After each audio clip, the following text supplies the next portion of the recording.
So guys, we have owned the Subaru Crosstrek hybrid project car for a little over a week now, and we have done absolutely nothing to it, and that has got to change. So I placed my big order of parts to SubaruPartsDeals.com, and I just got notification today that they're all in and they're shipping out to me.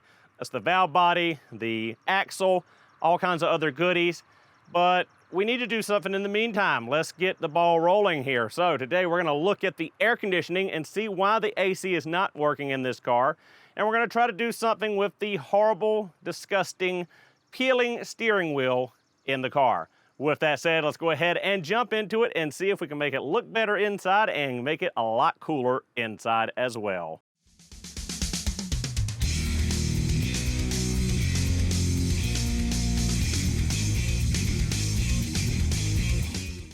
So guys, as I said in the intro, we're gonna get some work done on this Crosstrek hybrid project car today. We're gonna try to diagnose why our air conditioning system is discharged and not working.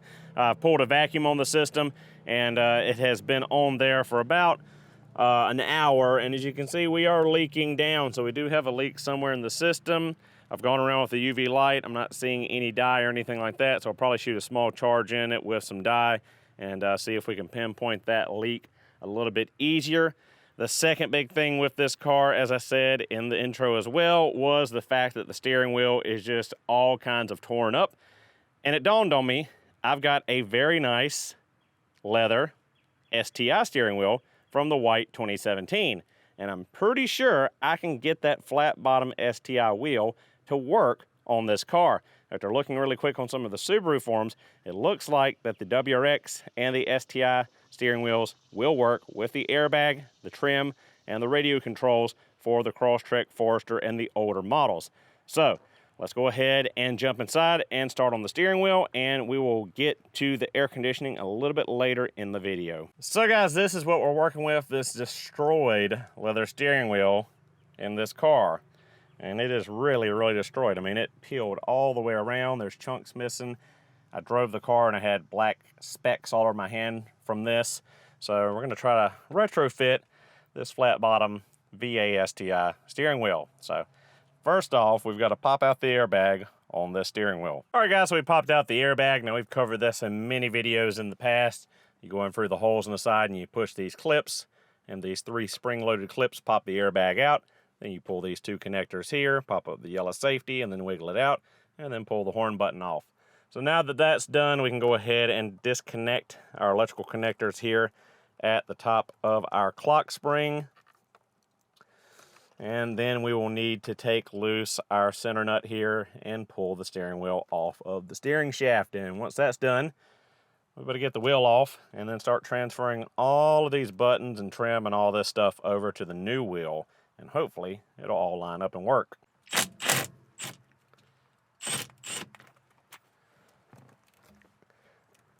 All right, so broke the nut free and pulled the steering wheel free of the shaft. You can use a steering wheel puller, or you can just manhandle it and pop it free. Always remember, try to keep the wheel straight. Hopefully it doesn't lock like mine just did before you pull off the wheel. So we'll push the unlock. Make sure our wheel's nice and centered before we pop it off there. Now we should just be able to pull straight off.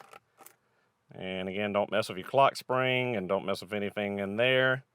So now we need to strip all of this off, the paddles, all the buttons, everything, and transfer it. All right, so let's go ahead and get our paddle shifters off the back.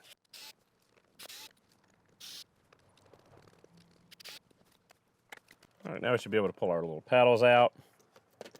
I'm going to push this piece out, disconnect this. I'm going to pop this rear piece off so we can take the screws out for our audio buttons. And like I said, we'll just transfer all this over to that exoskeleton of the STI wheel. We're going to clean all this up because it is really sticky on these buttons and a lot of junk's in here. Also a lot of junk right there on top of the clock spring. Going to clean all that out. So back trim piece just comes right off of there. You got 1 screw for your multi-function buttons there on the lower left.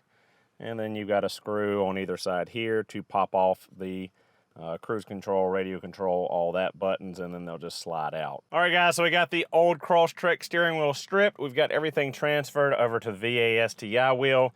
there's a little bit of an odd fitment in the corners up here, and the trim piece doesn't fully cover down here on the back side, but other than that, it looks like it's gonna work out. So let's go ahead and put it back on there and see how she looks. So guys, I'm actually kind of shocked that this worked.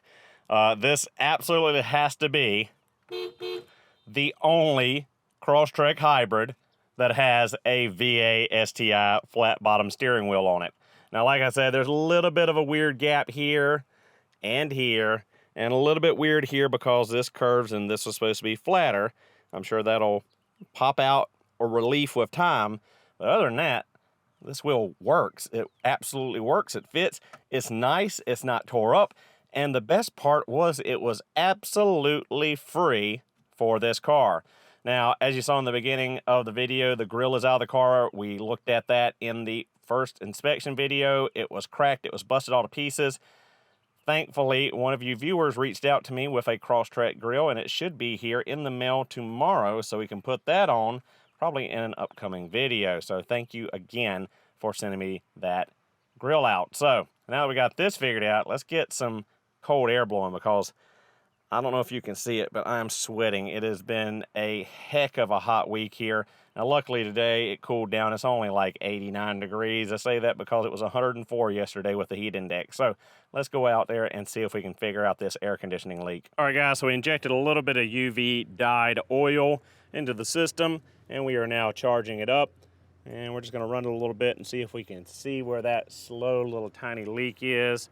I got a sneaking suspicion that it's back here near the thermal expansion valve. I did see something that looked like it could be some dye, but I'm not sure if this has dye in it. So we're gonna go ahead and start the car up, equalize the hoses, see if we got cold air, see if the AC compressor works and all this is working. Hopefully it was just a leak. Hopefully nothing in the system is torn up. But we'll see here shortly when we start the engine to equalize the hoses. So we need to disconnect our high side hose. Didn't change Schrader valves. Hopefully none of these stuck open. So good there. Now we start the car, AC to max cold recirculate. All right, so let's go ahead and get our thermometer in there. Now we might have an airbag light just due to unlocking and locking the steering column with the airbag disconnected.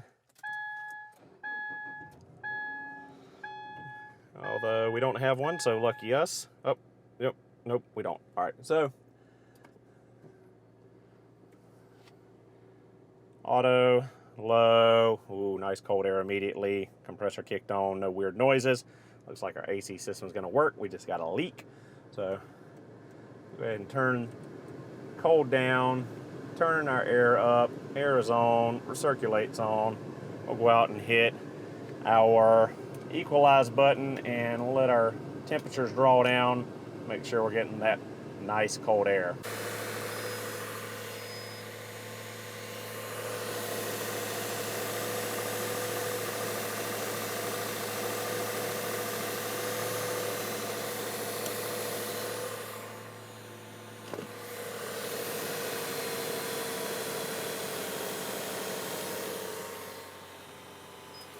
All right, we'll let the machine do its clearing. We'll get in the car, watch our temperatures at the vent, make sure it cools effectively.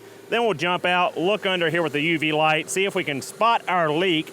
And if we can, we'll go ahead and draw the system down and then address where our leak is, whether a bad O-ring or whatever else we find. Oh yeah, guys, we got some nice cool air. We already got 50-degree vent temps, and this should pull down to about 40. Looks like everything is working as it should. Really digging the STI steering wheel in here. Kind of goofy having a STI steering wheel in a Crosstrek hybrid, but now we have it. So we'll let it run a little bit longer, make sure that temp pulls on down. We're a little bit below 50 now. Everything seems to be working like it should. And we'll get under the hood and start checking for our leak. Actually, let's rev it up a little bit. Oh yeah, that AC compressor is moving some refrigerant now. We're down to 40 degrees. We should pull on down into the upper 30s. Dropping, dropping, dropping, dropping, dropping. Nice cold air, guys. Nice cold air, which is welcome after this heat wave we've had this week. So I've gone around with the UV light and I came up with nothing. I don't see any leaks. So I got the old AC sniffer out. Now this thing's not the best in the West, It is hit and miss, but it looks like our leak is right here at the high side O-ring at the compressor. I've gotten several hits right here.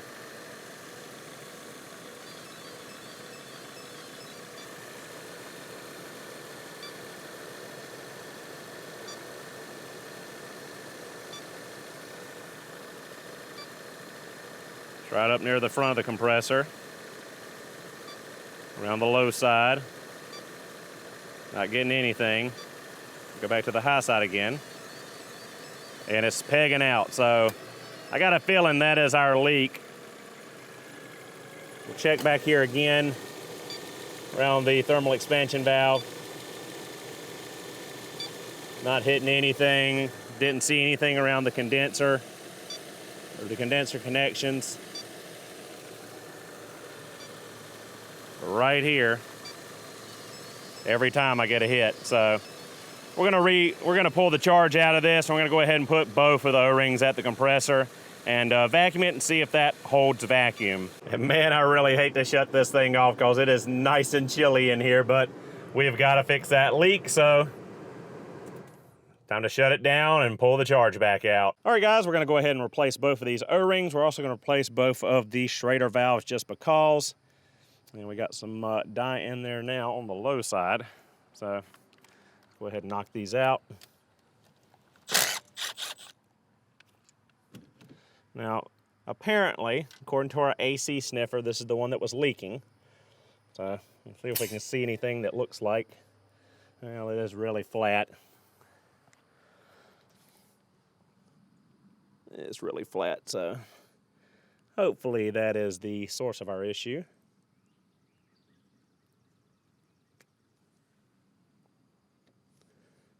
And we'll just match it up to an O-ring out of our trays.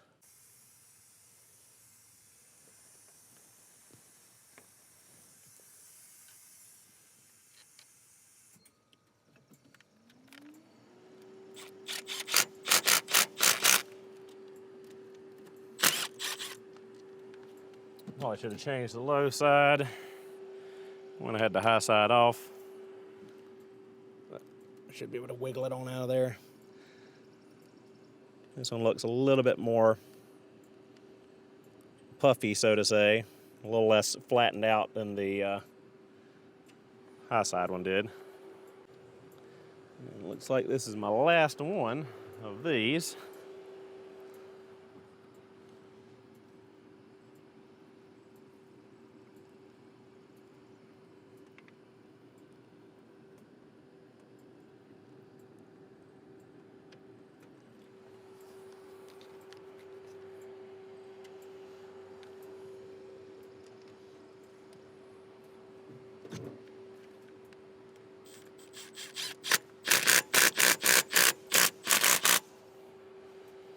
So we'll go ahead and replace those valve cores, and then we'll draw a vacuum and see if our vacuum holds this time or if it still leaks down.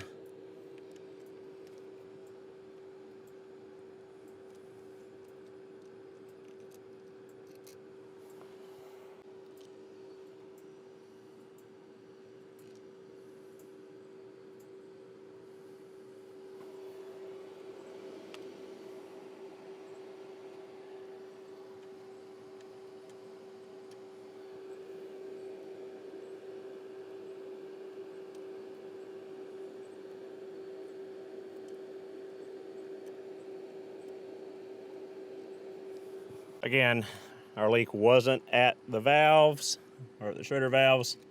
It was, through the line somewhere, but it's just cheap insurance to go ahead and change them. I mean, 200,000 miles in 10 years, why not? While you got the system bled down and evacuated. So let's go ahead and pull our vacuum and retest for leaks. So guys, the vacuum seemed to hold when we recharged the system. It is nice and cold, and now you see the nice Christmas lights lit up on the dash here as I drove it around the yard a little bit and reactivated that torque converter clutch lockup code, and everything has gone haywire. So guys, I think that'll do it for this video. We've got our nice new STI steering wheel in place. We've got nice frigid cold air blowing out of the air conditioning vents. And I will see you guys in the next video when we start tackling the CVT, the axle, and some other things. So with that said, thank you guys so much for watching. Hope you enjoyed the video. I'll see you all in the next one.